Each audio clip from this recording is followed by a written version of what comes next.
사무엘이 이스라엘 온 족속에게 말하여 이르되 만일 너희가 전심으로 여호와께 돌아오려거든 이방 신들과 아스타롯을 너희 중에서 제거하고 너희 마음을 여호와께로 향하여 그만을 섬기라.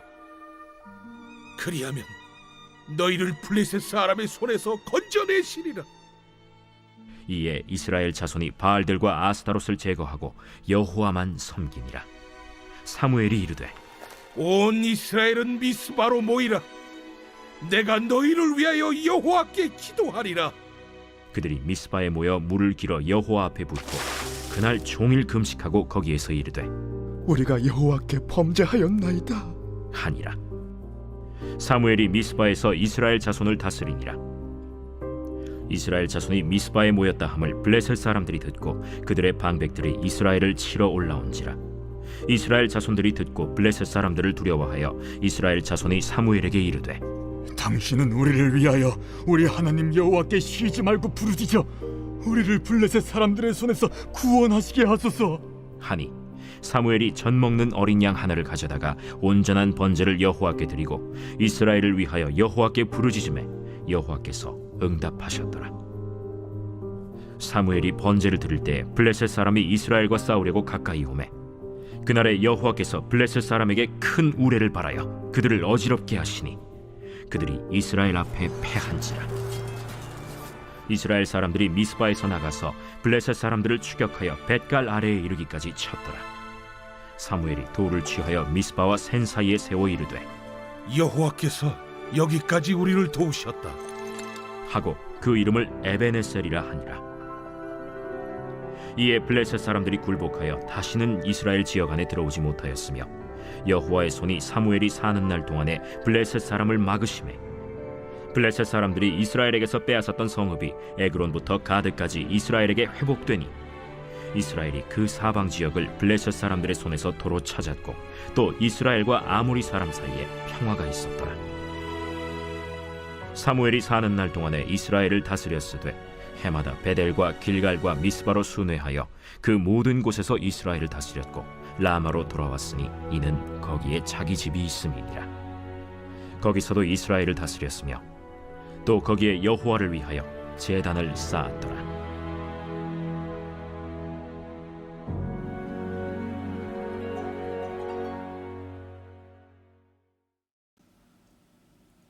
샬롬, 여러분 반갑습니다. 오늘 또 큐티로 여는 기막힌 하루입니다.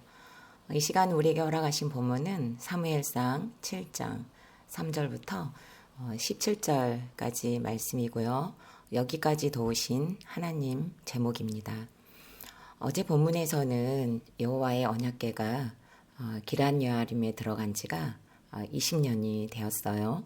엘리야사를 구별하여 여호와의 궤를 지키도록 했습니다. 이렇게 20년이 지나는 동안 이스라엘 온 백성들이 여호와를 사모했다고 합니다. 이것은 백성들이 이 시간을 지나는 동안 하나님께서 가지고 계시는 애통한 마음을 알고 따라서 백성들도 이렇게 사모하며 울게 되었다는 것을 의미합니다. 오늘은 사무엘이 이렇게 여호와를 사모하는 백성들을 향하여 여기까지 도우신 하나님에 대하여 말씀하고 있습니다. 이스라엘을 여기까지 도우셨고 뿐만 아니라 택한 자들의 모든 인생을 여기까지 도우시는데 어떻게 여기까지 도우시는지 함께 묵상하도록 하겠습니다. 첫 번째로 회개하는 자들을 하나님께서는 도우십니다. 6절입니다. 그들이 미스바에 모여 물을 길어 여호와 앞에 붓고 그날 종일 금식하고 거기에서 이르되 우리가 여호와께 범죄하였나이다 하니라. 사무엘이 미스바에서 이스라엘 자손을 다스리니라. 아멘. 오늘 본문은 이스라엘 민족이 처음으로 모여서 회개하는 최초의 성회가 되는 사건을 소개하고 있습니다. 사무엘의 말이 하나도 땅에 떨어지지 않도록 하나님은 은혜를 부으셨습니다. 왕이 없는 마지막 사사시대에 사무엘을 지도자로 삼고 이스라엘을 인도해 가시는 모습입니다. 이스라엘 백성들이 여호와를 소망하며 전심으로 하나님께 돌아오고 싶은 열망이 생겼습니다. 사무엘은 백성들의 마음을 알았습니다. 너무도 중요한 시기죠. 이것을 놓치지 않고 백성들에게 강력하게 외칩니다. 너희가 전심으로 여호와께 돌아오려거든 이방신들과 아스다롯을 제거하고 마음을 여호와께로 향하여 그만을 섬기라고 합니다. 그렇게 하면 너희들을 블레셋의 손에서 건져내시겠다고 합니다. 지금 회개를 촉구하고 있습니다. 그동안 하나님을 버리고 잡다한 이방신들을 이스라엘은 섬겼습니다. 불을 상징하는 아스다롯을 정말 거리낌 없이 섬겼어요. 이렇게 우상을 섬겼던 지난 날들에 대한 죄를 직면하게 하고 있습니다. 사무엘은 당시 해발 730m 고지에 있는 미스바로 이스라엘 족속들을 모이라고 합니다. 그리고 백성들 앞에서 기도하겠다고 합니다. 백성들의 죄의 짐을 대표로 기도하겠다는 것입니다. 출애굽 당시 모세도 역시 이스라엘의 죄를 대표하여 기도했었습니다. 신약시대에 와서는 예수님께서 온 인류의 모든 죄를 대신하여 짊어지심으로 제물이 되셨던 사랑을 우리는 다시 기억나게 합니다. 사무엘은 백성들이 보는 앞에서 물을 길어 여호와 앞에 부었다고 했습니다. 물은 흐르는 특징이 있죠. 우리 인간의 죄는 물처럼 흐릅니다. 내 배우자에게 흐르고 내 자녀에게 흐릅니다.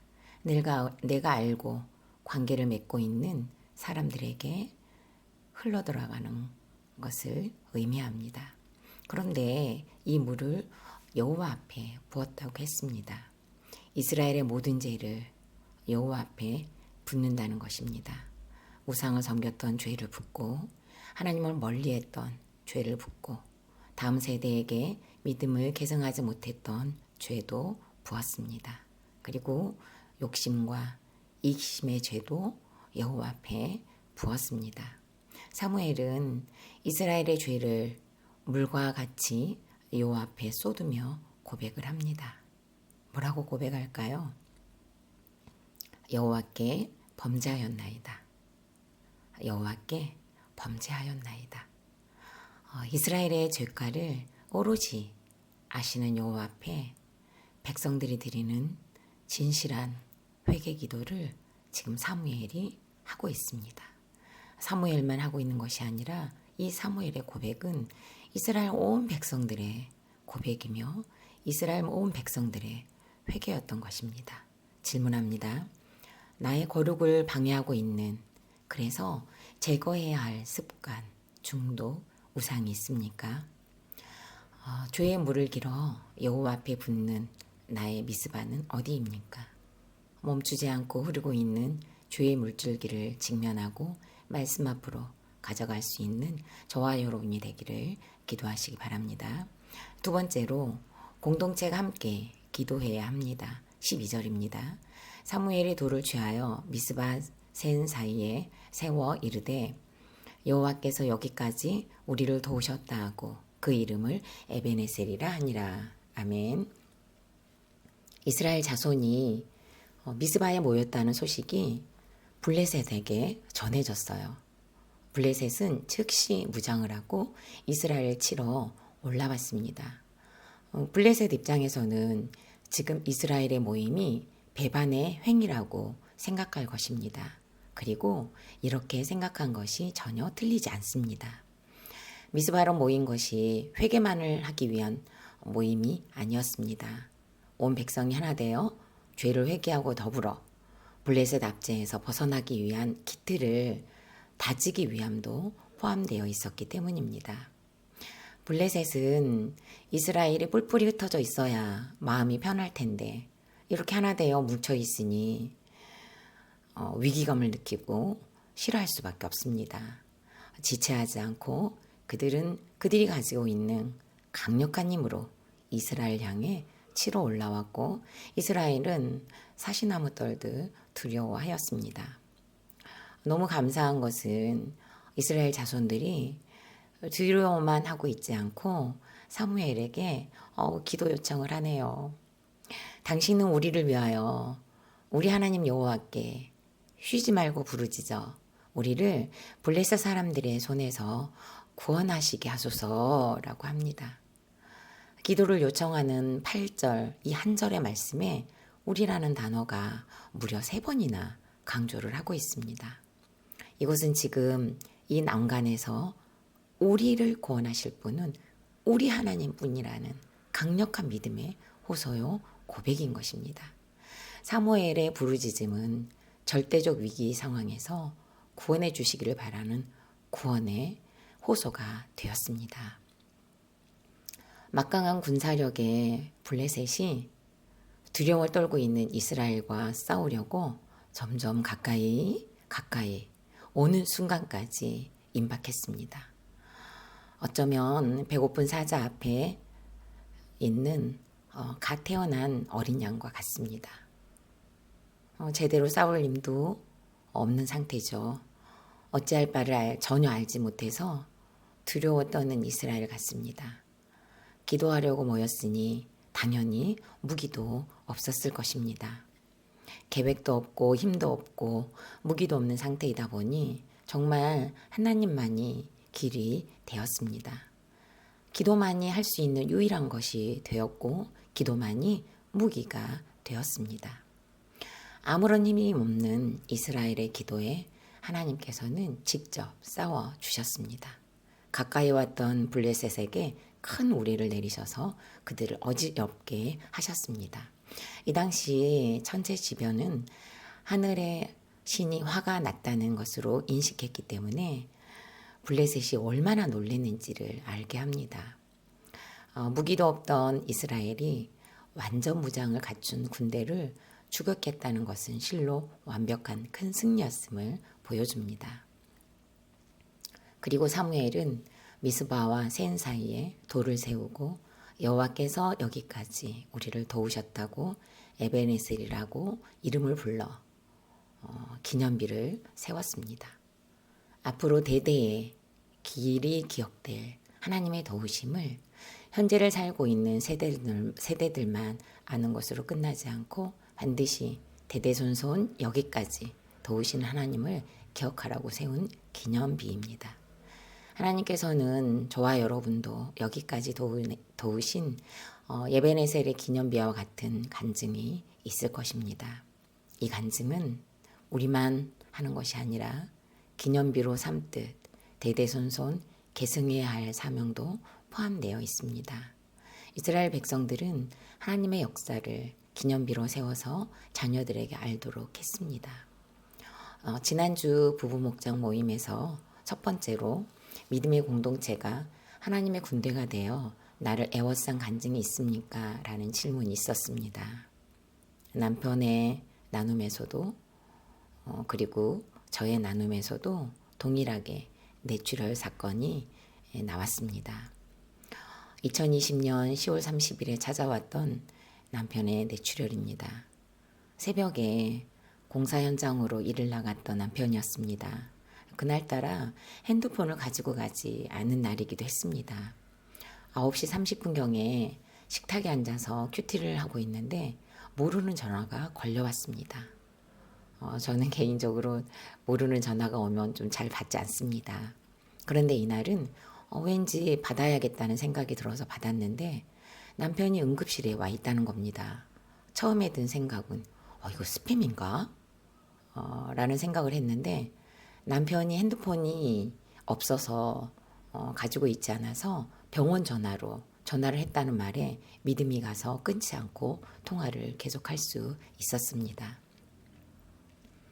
남편은 일을 하다가 평상시와는 다른 두통이 있어서 스스로 119를 불렀고 수술실로 들어갈 때까지 의식이 있었던 상태로 하나님은 남편을 보호하고 계셨습니다.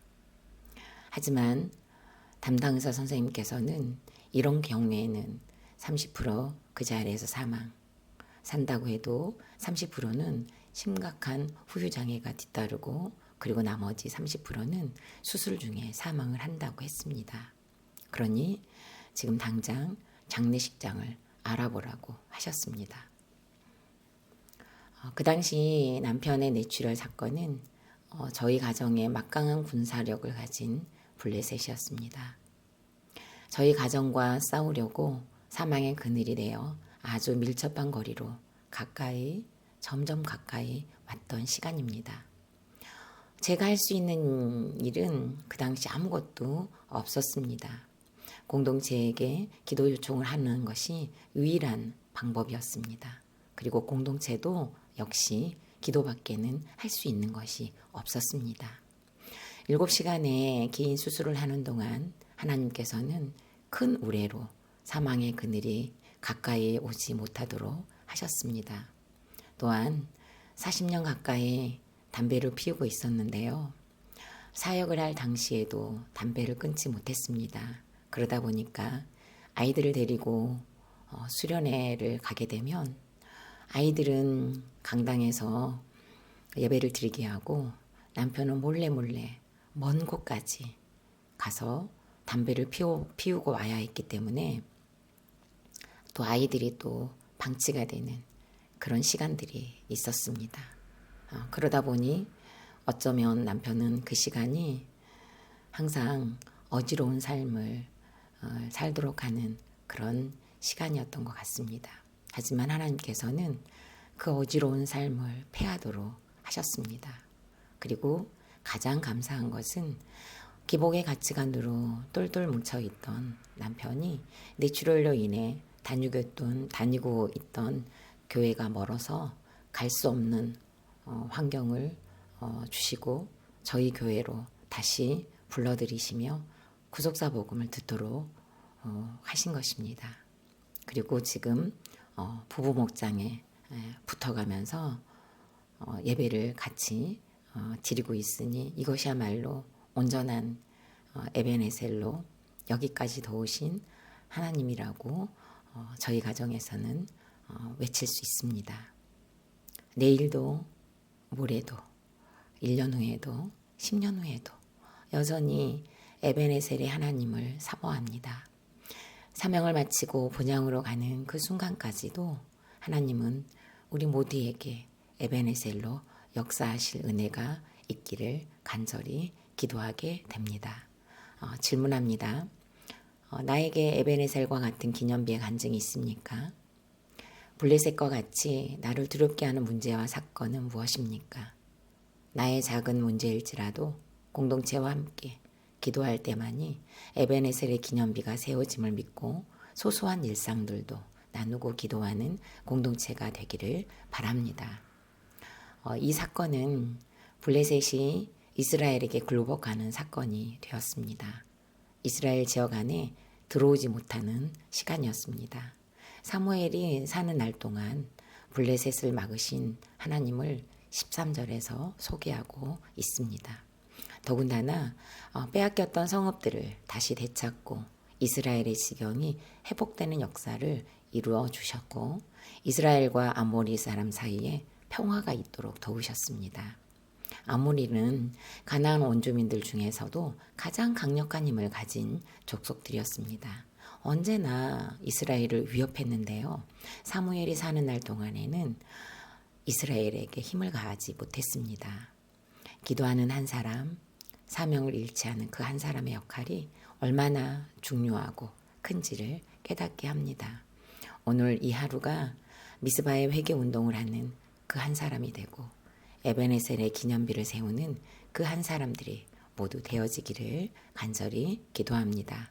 마지막으로 11월 12일 보석 상자입니다. 자식이 대학에만 들어가면 돈만 있으면 취직만 하면 우리 집에 다툼이 없고 편안할 것 같지만 그렇게 얻은 화평은 일시적인 것입니다. 예수 그리스도의 십자가를 통해 먼저 하나님과 화목하지 않으면 참된 화평을 이룰 수 없습니다. 아멘. 다 같이 기도드리겠습니다. 여기까지 도우신 하나님의 은혜를 다시 기억하는 새벽을 주시니 감사드립니다. 우리가 태어나는 순간부터, 아니 우리가 이 세상에 나오기 전부터 우리의 환경을 미리미리 준비하시며 여기까지 도우셨습니다. 나의 죄를 여호와 앞에 물과 같이 붓는 미스바로 불러 모아주시고 여호와께 범죄하였나이다 고백하며 죄를 용서함 받기를 쉬지 않고 기도하는 우리가 되게 하여 주시옵소서. 가정과 교회에서 미스바의 회개 운동이 물이 흐르듯 멈추지 않도록 도와 주시옵소서. 두려운 블레셋의 침략에 기도 요청을 했던 백성들처럼, 백성들의 기도 요청에 하나님께 쉬지 않고 기도했던 사무엘처럼 우리 모두가 이렇게 두려워만 하는 것이 아니라 기도를 해달라고 외치고 기도하는 공동체가 되어 에베네셀의 기념비를 세우는 자들로 삼아 주옵소서. 자녀들에게 미스바의 회개와 에베네셀의 간증의 기념비를 지혜롭게 타이밍을 맞추며 구원의 기회를 놓치지 않고 외치는 부모들이 되어 우리의 자녀들도 저희들이 만난 하나님을 만나고 저희들이 했던 회개를 하고 저희들이 세웠던 기념비를 다시 그들의 것으로 세울 수 있도록 역사하여 주옵소서. 주님 역사하여 주옵소서. 예수님의 이름으로 기도드립니다. 아멘.